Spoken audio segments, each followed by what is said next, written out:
Okay, hello everyone. So in lieu of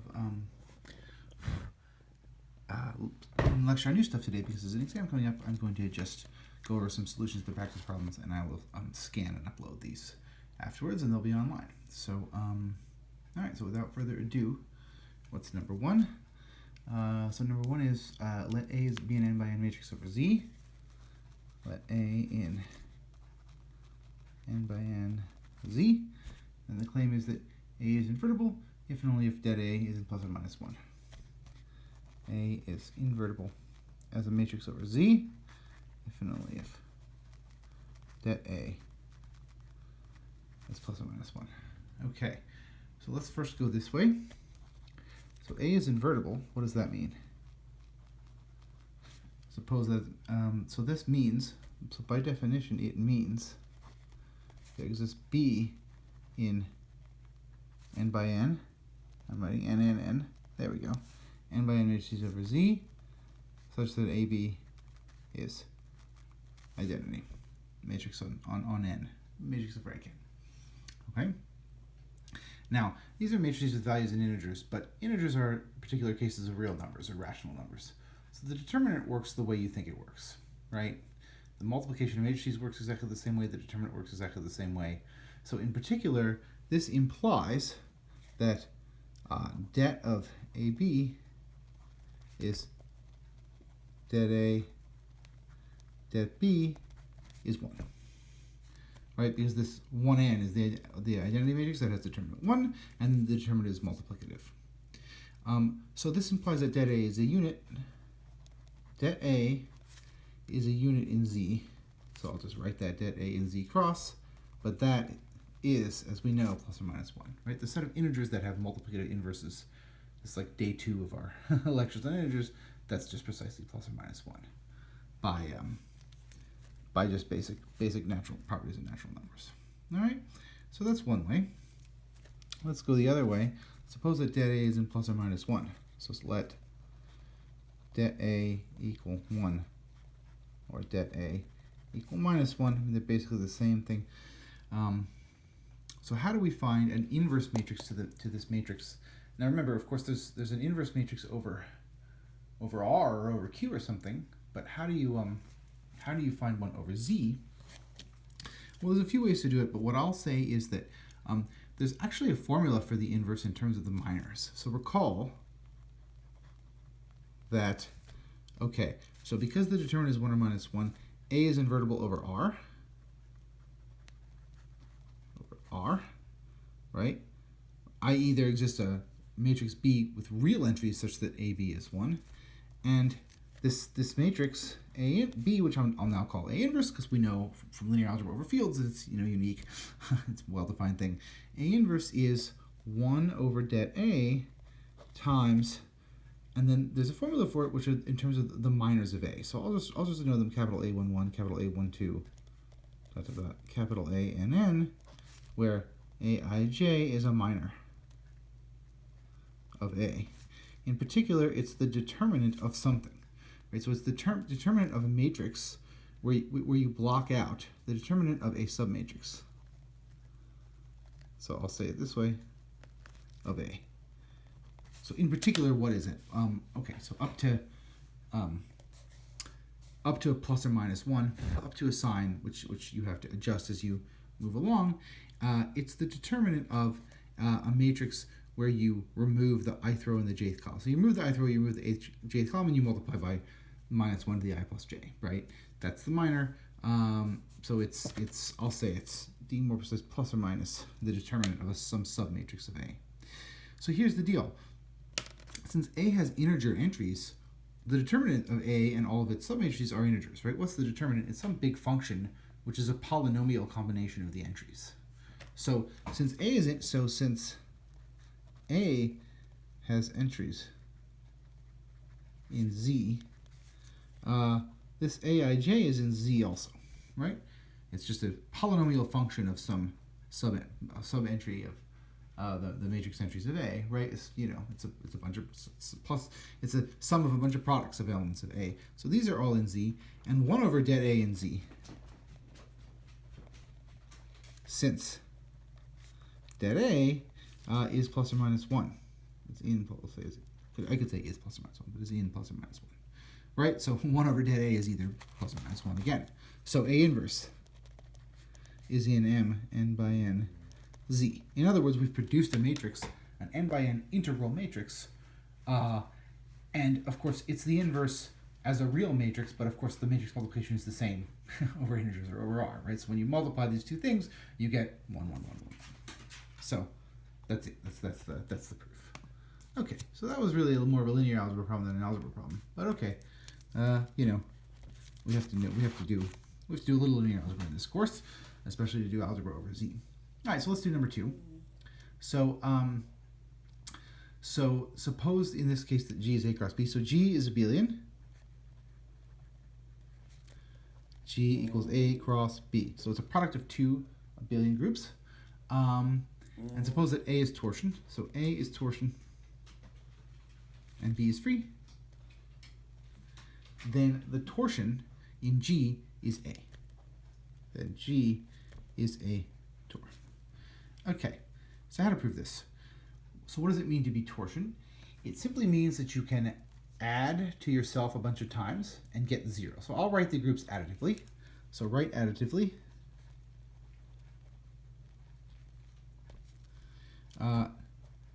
G tor is G in G such that there exists some natural number n such that n times G, which is G plus G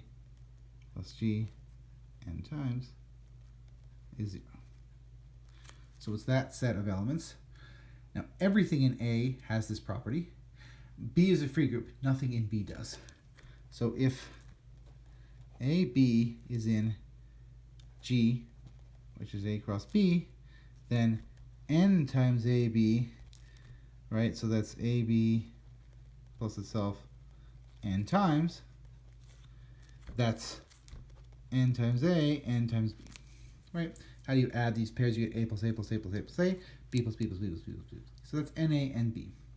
So for this to be 0, and what's 0? I'll write B very explicit about it. It's 0, 0. So when does that true? That's true if and only if. When does that happen? That happens if and only if NA is 0 and NB is also 0. But B is in a free group, right? But B is in B, which is isomorphic to Z to the R. So if you think about this for a minute, if you take a vector of integers and you multiply it by a number, you're never getting 0 unless the original vector was all zeros, right? I mean, that's just the multiplication of integers that never leads to 0 unless something was 0 to start with. So, and n, remember, is a positive number. It's not 0. So B is in there. So this implies, this NB is 0 equation in particular implies that this little b is 0, right? Implies that the AB equals A0 is inside the copy of A living in G. And so that's it. So we conclude that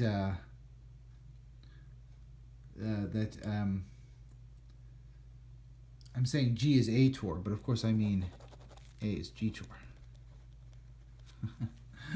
Okay, sorry. If you look at the prompt, it's correct, but I wrote it wrong just a second ago. Okay, A is G tor is the correct statement, and that's of course what I proved. So this tells us that this is in A, and so this implies that G sub tor is exactly A. Right? Anything that's torsion in G has to be something comma 0. Something, and of course A comma 0, if I add it to itself many times, it will be 0 because A is a torsion group. Okay, so there you go. So those two together give the answer.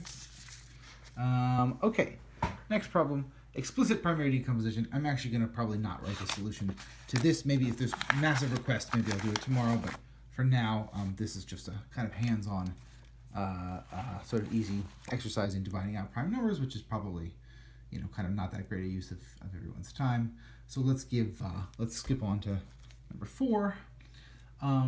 A collection of disjoint cycles, and then the order of the product is the LCM of the lengths. So if sigma 1, what did I say, R?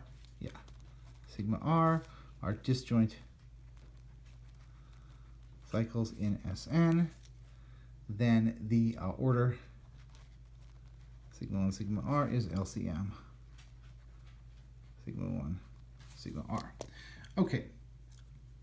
So, yeah. So what's happening here? So, basically the point is that if you have a collection of disjoint cycles, they all commute with one another. Right? Multiplication, right? So this is a theorem that we proved in SN. Every element has a unique cycle decomposition, and the multiplication for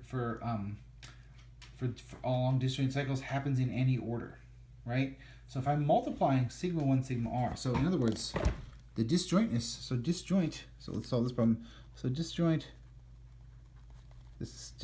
in this statement implies that sigma 1, sigma r to the, say, kth power is sigma 1 to the k, sigma r to the k, right? In other words, if I put sigma 1, sigma r, sigma 1, sigma r, sigma 1, sigma r, all the different sigma i's commute past each other, and so I can move them all together and get something like this, right? And so this thing is 1, and so this thing is 1. So when does that happen?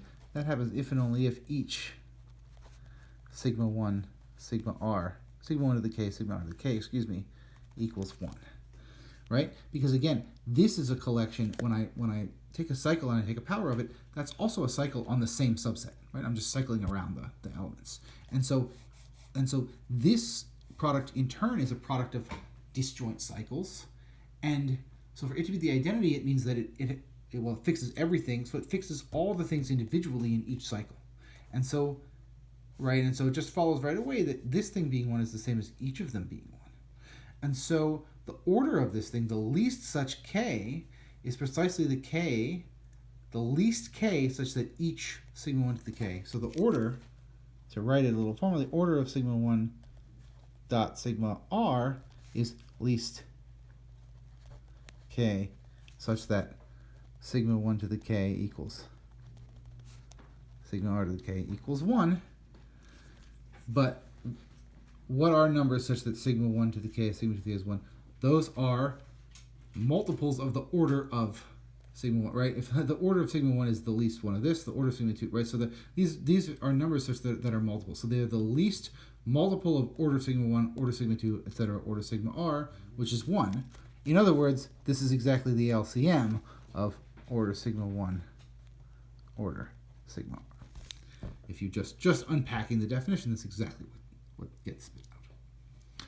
Okay. Number 5, let's do that.